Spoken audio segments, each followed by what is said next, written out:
In this episode, I'm going to talk to you about why I refused to work with certain brands in my detailing business. And this is going to be very applicable for you, whether you want to maybe be a PPF installer, maybe you want to go into tint installation, or maybe you want to go and look for an authorized ceramic coating installer program. This will definitely benefit you. And if you are looking to start your detailing business, go ahead and click the link down below and download the ultimate guide to start your detailing business. I have over 10,000 words of pure content in that guide to help you grow your business. Let's go ahead and go into the episode. Now, first and foremost, I'm not trying to hate on any one specific brand. So don't think I'm trying to point anyone out, nor do I'm not hating on any detailer that uses any kind of brand that I'm referencing, right? It's more of a broader sense of like how in other industries, they have it a lot worse because companies are doing what I'm going to talk about today, but to like a worser extent. And we don't want that those kind of companies or standards set in our industry because it would be bad for literally everyone. Let me just check that the Rodecaster Pro is actually running. We should be good to go. And is it? Yeah, it is. All right, so let's go ahead and get started. So me personally, I won't use a ceramic coating, PPF, or tint brand that requires you to be certified, and they set these like artificial criterias for you to use them. And I wouldn't recommend any detailer, PPF installer, tint installer to use any kind of those brands, right? Whether you're looking to use one of those or you're already using them, I would just flat out say I don't recommend them. I don't encourage you to use them because they set a bad precedent for the industry. And if more companies want to adopt their standards, then at some point, every single brand out there will require you to be authorized, certified, whatever, and it's just bad for the industry. And I'll go into more detail here. Now I'm not gonna name any specific names because it's not just one brand, right? Like there's dozens of brands that do this. Now I'll speak from personal experience and tell you the brands that I've dealt with, but I've seen many other brands do this thing where you have to be certified or authorized or like exclusive or what. And I just think it's a joke. I think there's no validity to any of that, and it's just not something that I agree with at all. So and you've probably heard this story already if you watch me on Instagram or listen to podcasts, is when we were looking for PPF, one of the brands that we reached out to was Expel. And when I reached out to them, I didn't know anything about PPF. I just wanted to get more information, what the process was, what is required, how to go about, I just wanted to learn. And when I spoke to the individual there, first of all, he had a terrible attitude. Like I felt like this dude was like commanding me to it's such a terrible rep. Like I did not like speaking to him not one bit. But when I was learning more information, every single time he'd tell me something, I was like, like in my head, I'd be like, okay, that's a little alarming. And he'd say something else. I'm like, okay, is this what everyone's following, like detailers wise? And he'd say something else, and I'm like, oh, I can only use your coding. And he'd talk more. I was like, what? Is this serious? Like, is this really how you guys run your business? So with Expel personally, like the way that they ran things, the way that they manage their distributors, their whoever, as far as like PPF installers and detailers and such, would not recommend in the slightest bit. Hopefully that doesn't happen again. I would not recommend in the slightest bit just because it's all artificial. It's all made up. So with Expel, it was, I forget the exact minimum, but there's like a minimum you have to spend per month. I think it's like $4,000 per month. Now, in the context of PPF, that's actually not that much because like depending how much PPF you're doing, like $4,000, that's actually not entirely bad if you're like primarily focused on PPF. But it doesn't matter if it was $4,000 a month or $40,000 a month. It's that there's a minimum. It's that there's a set requirement for you to spend every single month, right? And the dumb stuff too, it's so dumb because I was speaking to that guy, and I asked him, I was like, oh, so if one of the criteria is like you can't use another PPF brand in your shop, right? You as the business owner that pays for your shop, that gets your own customers, you're not allowed to use another brand PPF in your shop if you go with Expel. And I asked the guy, I was like, oh, so what if someone does do that? And like, oh, we'll remove them from our list, and we'll remove them from as being a rep, distributor or what's the right word? Installer. Let's just call it an installer. We'll remove them from our installer list, and then we won't sell to them anymore. And in my head, I'm like, okay, so if I'm using 2 PPF brands in my shop, and let's say I'm using 50% this other brand and 50% Expel, right? You're telling me if you find out that I'm using another brand PPF in my shop, you will remove me from your installer list and I can't buy from you. So you essentially took me from a 50% customer of you to a 0% customer to you. Or in another way to put it, I was a customer with Expel. You removed me from your list. So now I'm a 100% customer for the other brand. You see how like backwards thinking that is? And please do not use the excuse of, well, Expel wants to make sure they use reliable installers. They want to make sure they uphold their quality. That is such a load of absolute trash of an excuse to think that's why they do it. That's not why they do it.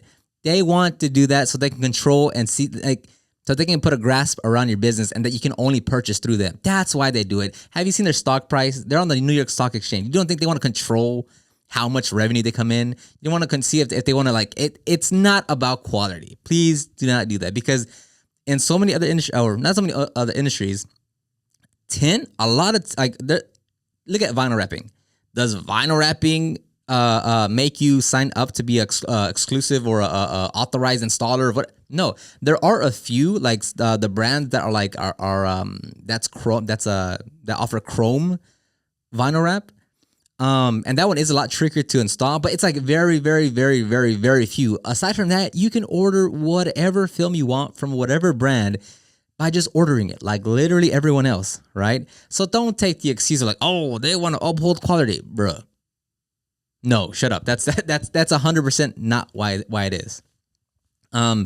So you know, you can't use another brand. There's a minimum requirement. And the other dumb thing too is that I just want to make sure that the Rodecaster Pro does not turn off. It says 6:13. I'm sure that's 6 hours and 13 minutes left of recording, but I just want to make sure it's not 6 minutes. But it's not. Another thing too is the proximity of where your location is at. So it was, you know, if you're let's say within 5 miles of another Expel shop, they won't sign you up as an installer because there's already another installer 5 miles from you. And again, I think that is so ass backwards, because it's like, one, who's to say that I can't outgrow that other shop that's 5 minutes away from me or 5 miles within range, right? But then two, it's like, who cares? Have you ever seen a Starbucks 5 miles within another Starbucks, or a Chick-fil-A 5 miles from another Chick-fil-A, or a McDonald's 5 miles away from another McDonald's? Yes, you know why? Because there's just that much demand for those locations, and it's such a highly populated area that each one has its own segment of customers, you know? And again, it's like, that's such an artificial thing to look at, of like, oh, well, you're already 5 miles, and it's like 5 miles away from this guy, so we can't sell to you. It's like, well, my bad that I chose this location. That guy so happened to be there, right? It's just, you're just, you know, out of luck. And it's like, all these things, like these 3 things that I just said, I was already turned off by that. Like I was like, after they said the first thing, I'm like, okay, I'm not using Expel, because, and again, it's not just Expel. Don't think this is just Expel. I'm saying Expel because I had a personal experience talking with the rep, having a bad conversation with the guy because he had such a bad attitude. And then that's only one I've talked to. But there's other brands like this. Like, don't think it's just them, because it's not. Same thing with ceramic coating. It's not just one brand. There's more and more brands coming out that are doing this. And with stuff like that, it's like, look, if you sign, and the other thing that after I got off the phone, I thought I kind of just like sat there for a bit, and I was like, you're telling me other detailers and other PPF installers go through all these hoops to use Expel? Because another thing that it is you have to use their ceramic coating on the PPF. Like, that's so dumb that you are forced to use their PPF, and I think it voids your warranty or something. I don't know, something dumb. And I'm like, damn, like, you also have to not just use their ceramic coating, you have to buy their ceramic coating and use their ceramic coating. And I think that was such like one of the like filthiest brands I've ever like talked with in terms of like how they try to control you. And that's just not something I agree with. Because like, again, like, why would you work with a brand that forces you to meet the criteria to that level to where when you make business decisions for your business, for your customers, it has to be to please them, right? And again, it's not just XPEL. Many brands do this, but I had a personal experience with XPEL. And it's like, why would you go through that? Why would you? You've already done so much hard work to start your business, to grow your business, to make money, to get a good customer base, to get a good reputation going. And then you just want to sign your business over. And, you know, you're not literally signing your business over, but if you're working with a brand like that, well, you have to make them happy. You have to please their standards, their criteria. You have to meet what they want. And that's just not something that, you know, I'm just not in agreement with that. Again, I don't care if it was $100 a minimum or $1,000 a minimum or $5,000. It doesn't matter. It's that there's a minimum that you have to spend. And that's just not what I agree with. It's not how I want to. It's not someone I want to work with, and that's just not something that I want to do. It's the same reason why, and I'll briefly touch on this because it's not really a part of the point. What is it? Let me just look at my notes. Well, yeah.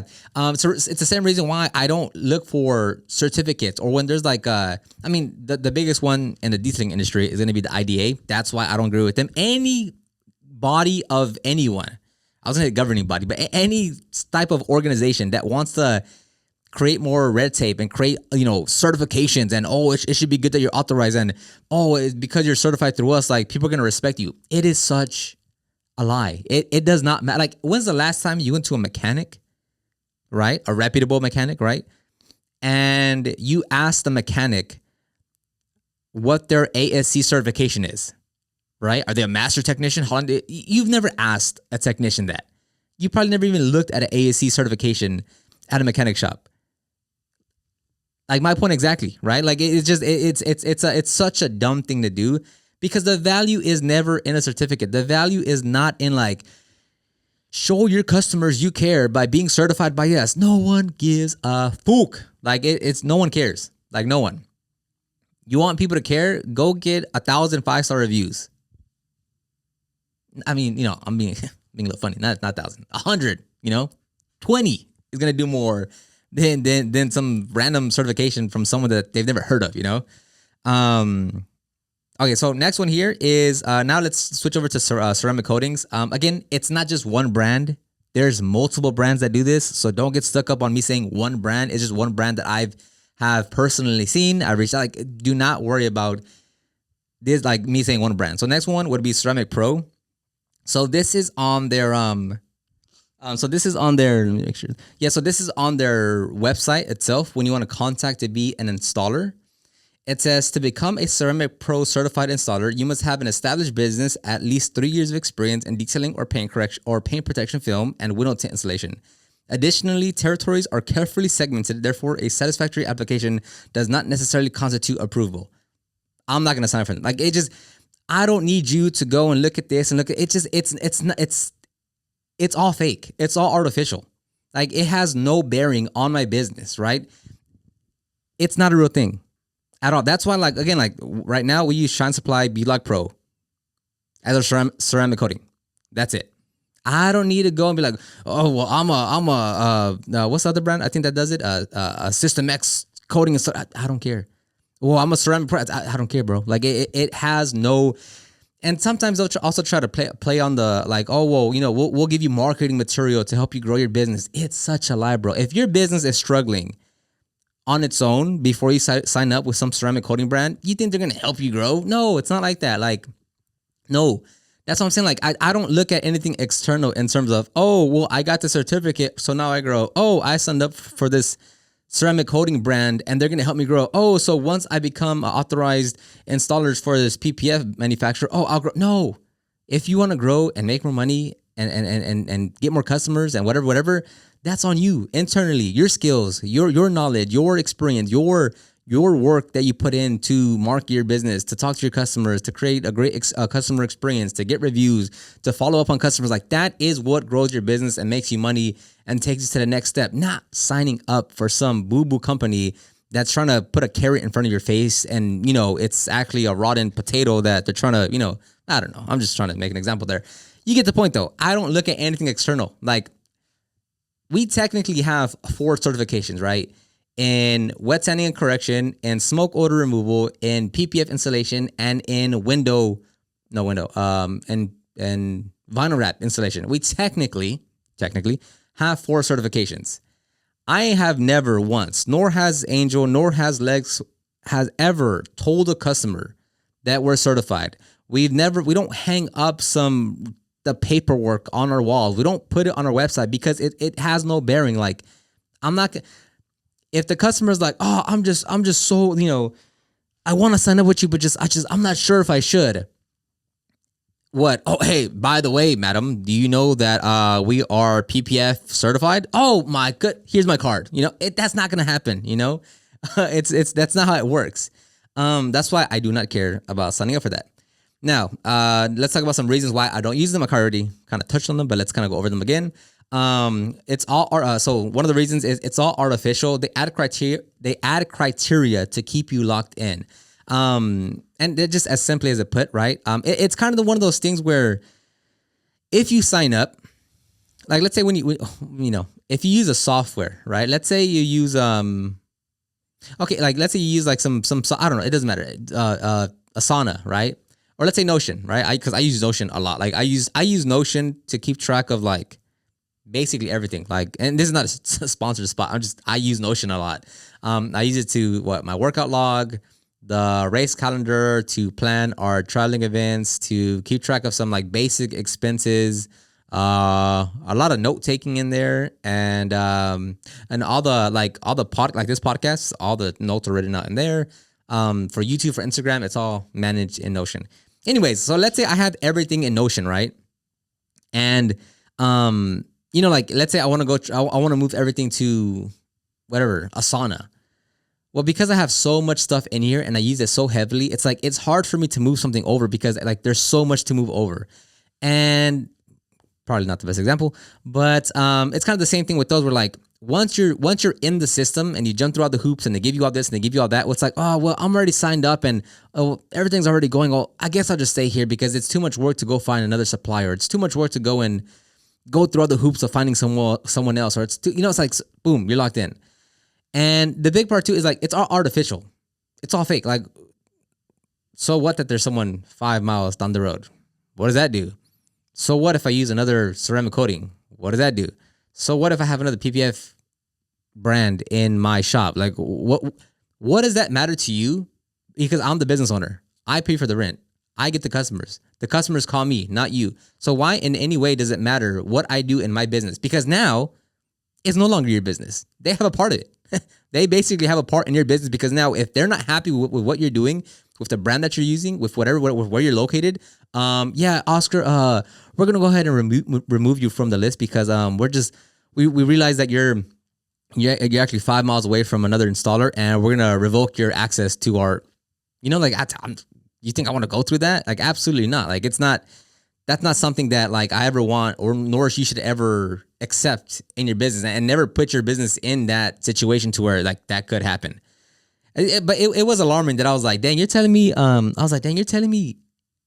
every PPF installer, detailer, whatever, that uses XPEL bends over like this to them? Like, nah, like that was like, dang, that's kind of, because then I was thinking, I was like, who uses XPEL? And I was like, wow, like did they really follow all these like rules and criteria and stuff? I was like, oh no, thank you. So next one, I already spoke on this one. I'm not running my business to please your business. You don't get to control my business. So yeah, that's what I've been saying. Like that's I've already touched on it quite a few times, but like essentially, if maybe you have a slow month, you go on vacation, whatever, and or there's bad weather and your sales are, I don't know, whatever.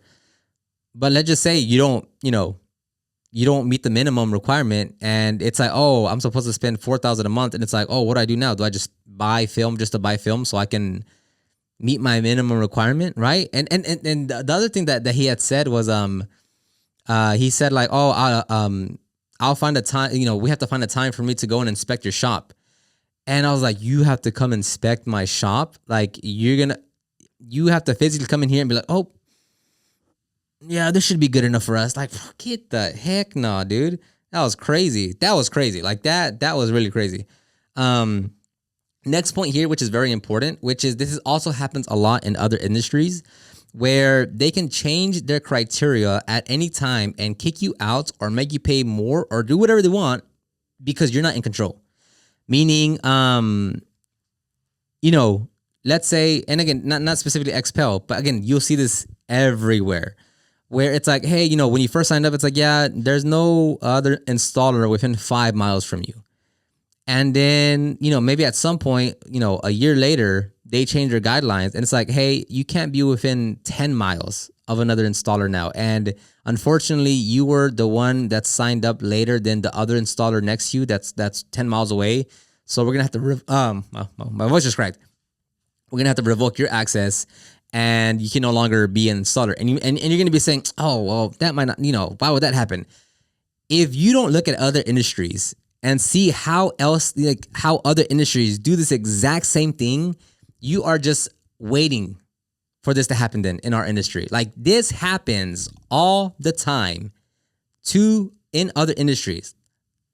And it's not good, like at all. Like you don't want this to happen. And you might be saying, oh, well, that one, you do not understand how bad this is in other industries. And if you are just saying, oh, well, it wouldn't come to detailing because, no, that's not how it works.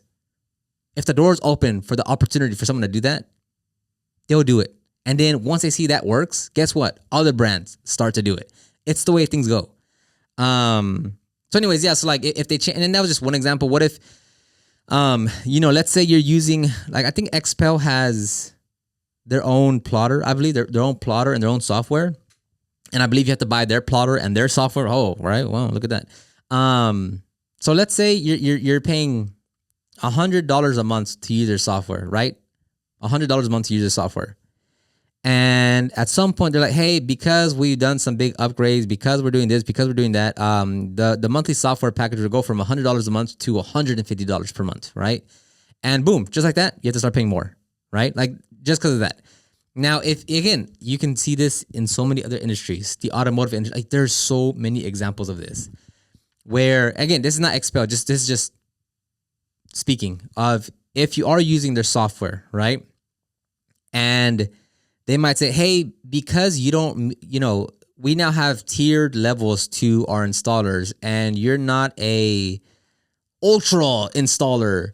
So you lost access to these features in the software. But if you want those features, you could pay $300 a month. Or if you don't want to pay the $300 a month, to become an ultra installer, you need to spend a minimum of $10,000 a month. And you might be saying, oh, Oscar, that would never happen. That would be so foolish. Who would ever do that? It already happens in other brands, in other industries. Like this is already a thing that's going on. Like don't be so like naive to think that, oh, no, brands are so nice and helpful. Like they don't want to take advantage. Bruh.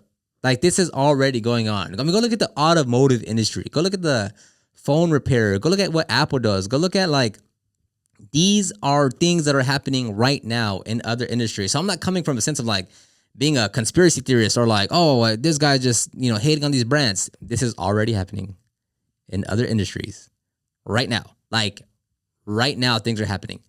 I mean, yeah, like, I mean, as an example, so a big one, I won't, do I have these notes in here? Okay, I'll talk about it at the end. Okay, so next one is, the next reason why I don't want to use them is it doesn't align with what I do. That's pretty simple. It just kind of encapsulates everything I just said of like, that's not a business I want to work with. It doesn't align with my ethics of how to run business or how, you know, I just simply do not agree with that kind of business. It's I don't think it's helpful. I think it hurts more detailers than help. And I don't agree with it. And then the last one here is right to repair. So when I keep on saying it's happening in other industries, I'm referring to right to repair and if you don't know what right to repair is, like just take 10 minutes to go watch a couple of videos about what that is, because that's where it's the worst. Now I'll kind of skip a little bit and to give the example of that, like a brand can change whatever they want at any time. Then you have to either pay more or they might change their criteria. Like what BMW did with, I think it was in Europe somewhere, where If you wanted, what was it, the seat warmers, you'd have to pay an additional, what was it, $12 a month? Like, the car has the seat warmers. All the hardware and software is there for the seat warmers. But if you want to access the seat warmers from already paying the price of the vehicle, you have to pay an additional $12 a month to get access to the seat warmers. No, Oscar, no, Brad, they try to do it. They try to do that. And so I would look at Louis Rossman if you wanted to learn more about right to repair, because he has a lot of examples of how brands do this. That like they and right to repair is basically, if you own something, you have the right to do whatever you want with it. And if that means you want to repair your own device, you should be able to do that. Because the saying goes is, you'll own nothing and be happy with it, right? Because like if you look at let's say even, okay, like right now, what was it, Xbox, I think, but it's not a specific brand. It's happening across the industry, where let's say I haven't played video games in forever, but let's just say I purchased the latest Modern Warfare or Call of Duty, right? And I didn't buy the disc. I downloaded it, right? I bought the software and I downloaded it onto my console. Let's say let's say you paid the $65, however much it costs, the $65. And let's say 3 years from now, right? Who does the Call of Duty? Anyway, let's say the game developers, right?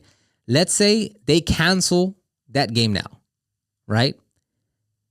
Since you bought it, you would think, oh, well, they're going to cancel the game. Oh, that sucks. I really liked it, but hey, at least I bought it. I can keep on using it. No. You're no longer, even though you paid $65 for that game that you have and on your console that you downloaded, you'll lose access to that. I mean, you can't play it. You can't go online. You can't even play it like locally on your console. Like, it's gone. Like, you no longer have access to that game.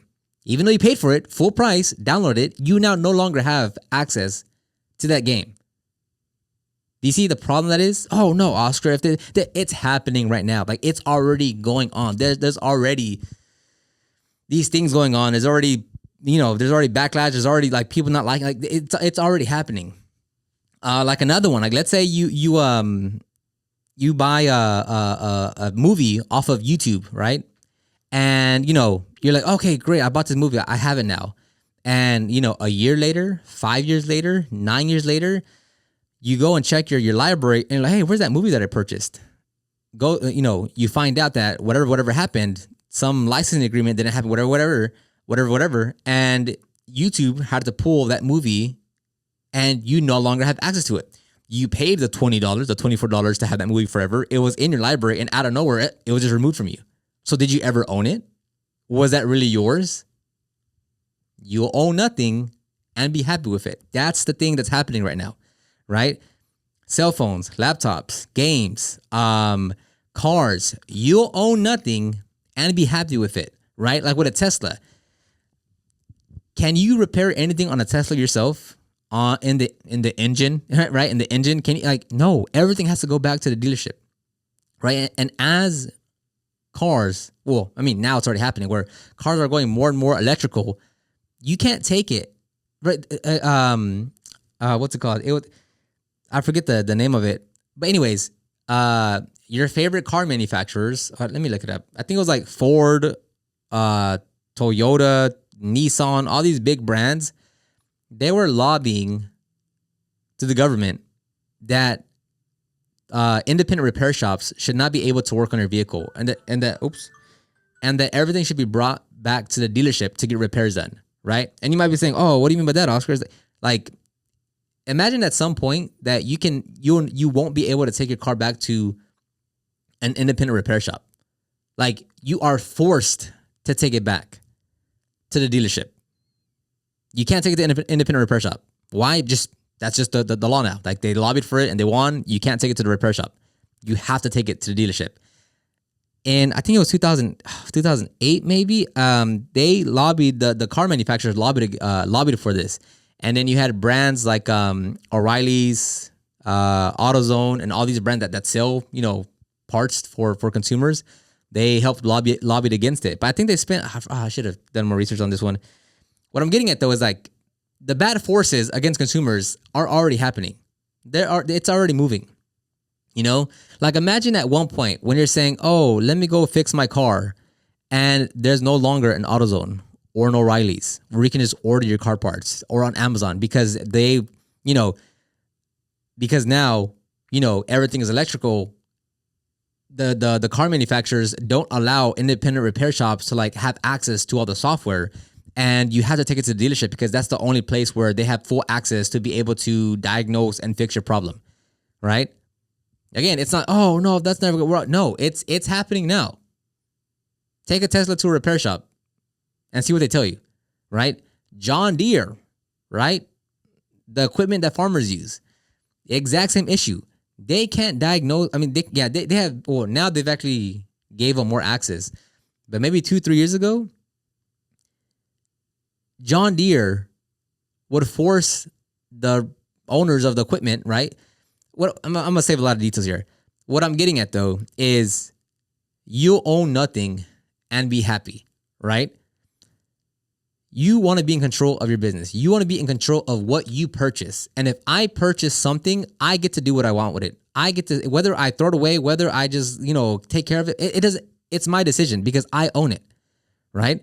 If I buy a brand new phone and immediately I just throw it on the ground, rub it, and get it scratched up, well, that's my decision. It's my piece of property. I get to do what I want with it because I paid for it. Now, if I get the same phone, I'm about to drop it on the phone, and then, Android says, oh, no, hey, you're not allowed to do that. If you do that, we'll take it away from you, or we'll fine you $100. You see the difference? Like, if it's your property, if you spent your money on it, you have full possession of it. It is yours. So to spend any money anywhere, and it's like, oh, I can't, okay, yeah, I'm not allowed to do that. Oh, I can't, okay, I won't do that. They don't like that. Come on now. Like, that's just what are we doing here? Like, that's not something that should be in any way something that companies do. Like you should control everything in your business, and you should own everything in your business. And when you work with a brand to where they always dangle this carrot in front of you, and they have you operate to meet these criterias, no thank you. No thank you, not one bit. Oh, and last thing I'll talk about here is stop adding in your Instagram bio trained and authorized by Ceramic Pro or whatever. Like, again, going back to certificates, no one cares about that. It's like you've already paid them for the training, or you've already paid them to be the installer. You're already paying for their coatings or for their film, and you still want to advertise their business for free on your own business page. It's like, no, remove that. Again, and again, it goes back to like, don't rely on something external to make you more successful, right? It does, like, customers don't care. Not that they don't care. They trust you as the professional to know what you're doing, to choose the right product, whether it's film, whether it's ceramic coating, to do right by their vehicle and by them. We don't say, oh, we use Shine Supply Beadlock Pro. We don't have that anywhere. We don't say that anywhere. If a customer asks, of course, we'll explain it to them and we'll tell them. But I'm not going to go there and act like people are just going to know what brand that is or what that even means. And that goes for any brand. Like, you think people know just off the top, like, what some ceramic coating brand is? Like, no, right? And even if they for instance, XPEL is pretty big. This 3M and XPEL are like two of the biggest ones. And XPEL, funny enough, we're gonna go to Road America in June for the IndyCar Grand Prix in Wisconsin, and the main sponsor of that race is XPEL. So let's say someone does know XPEL because they go to IndyCar and they're a fan, and now they bought a new car and they want to get it protected, right? And they come to us and like, oh, do you guys use XPEL? All you literally have to say is, oh, no, we actually don't. The high quality film that we use is this brand. It's not like they know much. And not in an arrogant way of like, what do they know? It's like they trust you as a professional if your business is set up correctly, right? Like, do you have 155-star reviews? Do you have a really good website breaking down all your information? Do you have active social media that shows all your work that you're doing? You see how I'm not relying on just one, like, oh, you use Expel? Oh, of course I'll go with you. No, like, you see how there's many other things you have to do to make sure you're really optimizing your business. So if someone were to say that, it's like, oh no, we actually use this high quality brand here. We've been using it for so many years. It's a great film, right? Assuming you have everything else, they're gonna trust you because that's what you are. You're a professional. Like, they'll think, oh well, there's a reason why they have 300 5-star reviews. They know what they're doing. Like, that's what it's not the brand that you use. Now again, are there better brands than others? Of course, right? Like, if Expel has, which they don't, if Expel has the best film, the best clarity, the best, the best flexibility, whatever, the best everything, that makes a difference in terms of like the installation process, right? Like, there is a difference. I'm not saying there isn't. There's 100% a difference in the quality of the film, the coding, how it's installed, whatever. There is a difference, right? If I got to run my business to please you, it doesn't matter how good your film is or how good your coding is. I'm not using it, right? I'd love to hear your thoughts on this, though. Let me know in the comment section below if you're watching this on YouTube what you think. Again, I'm not trying to come here. I'm not coming here in terms of hating one specific brand, because it's not a specific brand. It is multiple brands that do this, and the main thing we don't want to happen is that more and more brands keep on doing this. Definitely go and look into the right to repair movement, because you will be astonished, flabbergasted at what companies are doing that is so just nasty and like not good ethics and just not what you want to see, and how people are trying to like go against that. So please do your homework, because if you just stop here and you look at, you might just think I'm a hater. I'm not, because again, like from what I've learned from many other industries over the last 2-3 years, keeping up with the right to repair, you would hate that any of this moves over to the detailing industry and it becomes more and more prevalent. So let me know what you think in the comment section down below, and I'll talk to you on the next one.